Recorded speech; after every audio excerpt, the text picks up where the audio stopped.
Praise the Lord. सबको जय मसीह की।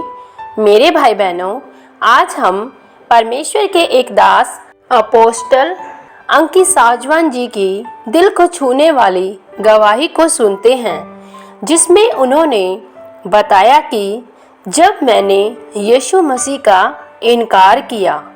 मेरे भाई बहनों, बहुत सी ऐसी वजहें होती हैं जब हम कई बार परमेश्वर का इनकार करते हैं। मेरे भाई बहनों, निश्चय ही हम परमेश्वर को भूल सकते हैं, लेकिन परमेश्वर हमें कभी नहीं भूलता, क्योंकि परमेश्वर ने वादा किया है कि मैं ना तुझे कभी छोड़ूंगा ना तुझे कभी त्यागूंगा। मेरे भाई बहनों, आइए हम परमेश्वर के इस दास की गवाही को सुनते हैं। परमेश्वर पिता आप सब लोगों को इस गवाही के द्वारा बहुतायत से आशीष दे। मैंने प्रभु को जाना, मैं एक नया विश्वासी था उस समय और बहुत प्यार करता था प्रभु के लिए, बहुत दीवाना था। और मेरी जो भतीजी थी उस समय बहुत छोटी थी, उसको ब्लड कैंसर निकला, डॉक्टर ने कहा। मेरी मासी और उनके पति ने 3 दिन से खाना नहीं खाया था और मैं गया, मैंने उसके लिए प्रार्थना की। वो पूरी तरह बेहोश पड़ी हुई थी और वो उठी और वो खेलने लग गई। मैं बहुत खुश हो गया और वो उसको डॉक्टर के पास लेके गए। डॉक्टर ने कहा ये तो बिल्कुल ठीक है, और वो वापस देहरादून चले गए और कुछ दिन बाद उसकी मौत हो गई। और वो समय था जब मैंने यीशु से कहा, यीशु मुझे आप नहीं चाहिए मेरी ज़िंदगी में। मैंने कहा मुझे आपसे कोई लेना देना नहीं है, मुझे आपसे कोई रिश्ता रखना नहीं है, मैं लोगों को आपके बारे में नहीं बताऊंगा, बल्कि ये बताऊंगा कि ये सब ढोंग है, आप सच में नहीं हो। और 10 दिन तक वो हमेशा मेरे लिए वहाँ पर था, लेकिन मैंने अपनी पीठ उसकी तरफ मोड़ ली थी।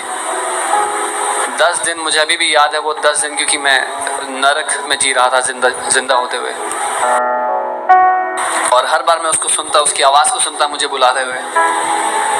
और फिर एक आंटी जो हमारी मेंटर थी प्रभु में, और अभी वो प्रभु के पास जा चुकी हैं। और जब वो दिल्ली आई एक सभा के लिए, मैंने ये बात किसी को बताई नहीं थी मेरे साथ जो चल रहा था। और वो मुझसे बहुत प्यार करती थी और सब मुझे जानते थे कि ऐसे जवान के रूप में जो परमेश्वर के लिए जलता है आग से, पर उनको नहीं पता था कि मेरे जीवन में क्या चल रहा है।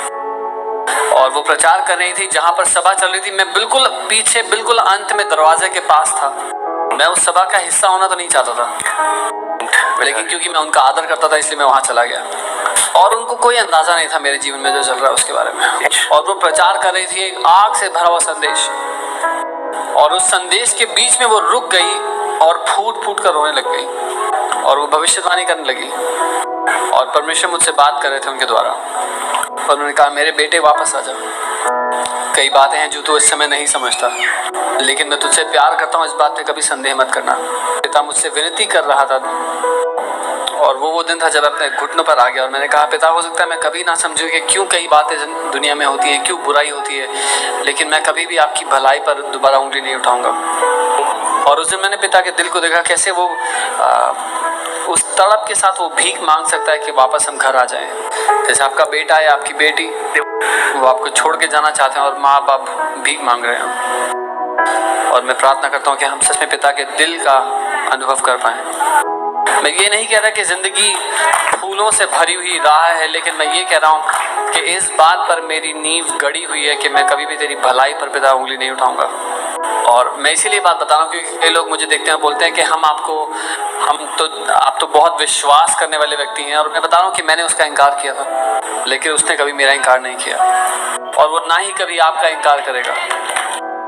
और वैसे ही मैं महसूस कर रहा हूँ कोई आज यहाँ पर है इस दिन, और आप सिर्फ नाम के लिए यहाँ पर आए हैं, और पिता आपसे कह रहा है वापस आ जा, वापस घर आ जा। मेरे प्रेम, मेरी भलाई पर संदेह मत कर।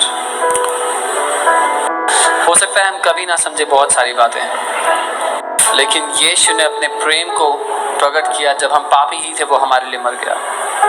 आपका पिता कभी भी आप पर हार नहीं मानेगा, और जब हम उस पर हार मान लेते हैं वो कभी हम पर हार नहीं मानता। जब उसने मुझे सेवकाई में बुलाया, मैंने कहा प्रभु गलत चुनाव कर लिया आपने। उसने कहा मैंने तुझे तेरी विश्वास योग्यता के कारण नहीं बुलाया, लेकिन मैंने तुझे अपनी विश्वास योग्यता के कारण बुलाया। तेरी धार्मिकता के कारण तुझे नहीं बुलाया, लेकिन अपनी धार्मिकता के कारण बुलाया है। हमें इसलिए नहीं बुलाया कि हम कितने अच्छे हैं, कितने टैलेंटेड हैं। उसने हमें इसलिए बुलाया क्योंकि वो विश्वास योग्य है।